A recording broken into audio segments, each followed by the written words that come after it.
Hi everyone, and welcome to a special episode of Road Choice TV. I'm Justin, your host, and today we're going to go through the steps of installing a Road Choice brake chamber. Now I'm here at the shop with Steven, who's going to be guiding us through this process.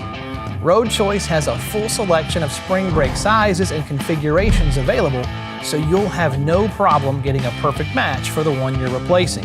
And the process isn't difficult. You just have to follow a few important steps to get the best result.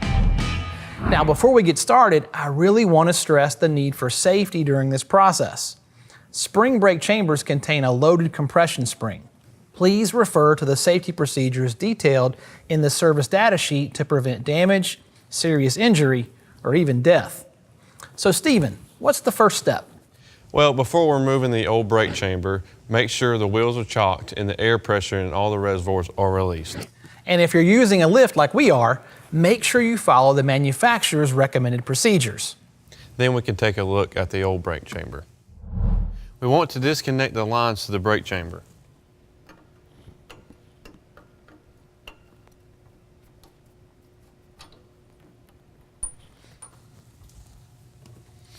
If the power spring is intact, you'll need to cage the spring in order to release the brakes.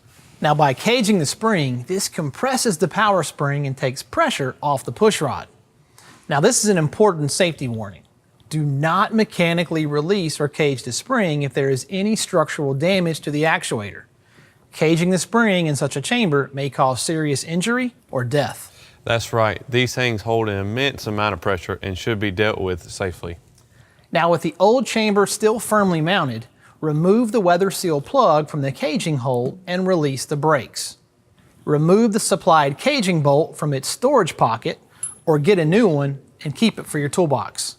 Insert the caging bolt and turn it clockwise until it locks. Pull on it to be sure it's secure, and make sure you put the washer on first and then the nut.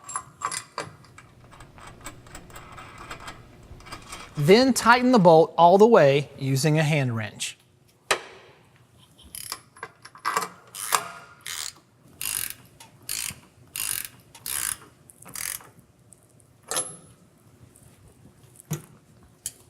So we just took pressure off the brake, and now the brake chamber is safe to remove. Next, take out the cotter pin. Disconnect the clevis from the slack adjuster and remove the old brake chamber by loosening the mounting bolts.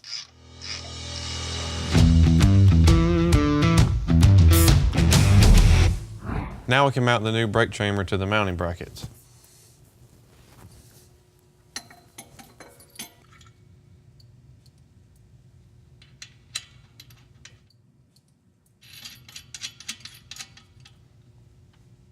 New brake chambers usually come with a power spring already caged. If not, you'll have to cage it in order to cut the push rod to proper length.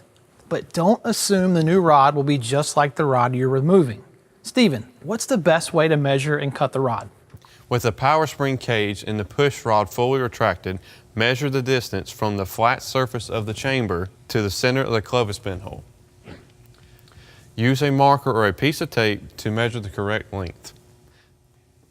Then verify that the push rod does not extend through the clevis beyond 1/8 of an inch.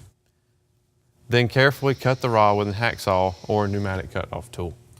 If your vehicle came equipped with a brake chamber with a welded clevis, Road Choice also offers a brake chamber version that features a pre-cut rod with a welded clevis.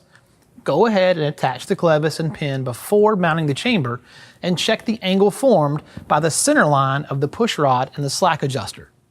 You'll need to check the slack adjuster's data sheet to determine the recommended installation angle. And once you've connected the clevis to the slack adjuster, install the clevis pin and cotter pin.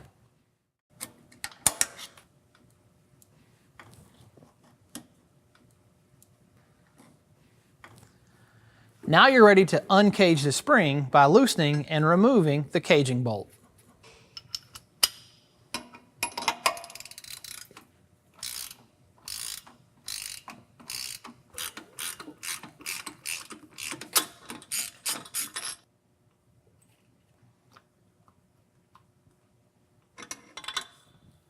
Install the dust plug and return the caging bolt to its storage pocket.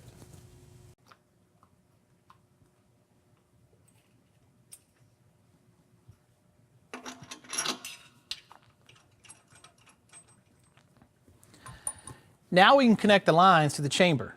Depending on the application, you may need to use the fittings that were connected to the old brake chamber. And check to be sure that the hoses are properly supported and clamped to provide proper clearance. Adjust the brakes to the slack adjuster's manufacturer recommendations. Nice job, Stephen. So installation is easy if you take your time and follow the steps we just reviewed. And with a new Road Choice brake chamber, you'll have all the features, quality, and performance for dependable stopping and parking. Now we have 2 other Road Choice TV episodes that deal with spring brakes and chambers, so check those out. And remember, there's always plenty of technical and product advice waiting for you at roadchoice.com or by visiting your local Road Choice parts counter.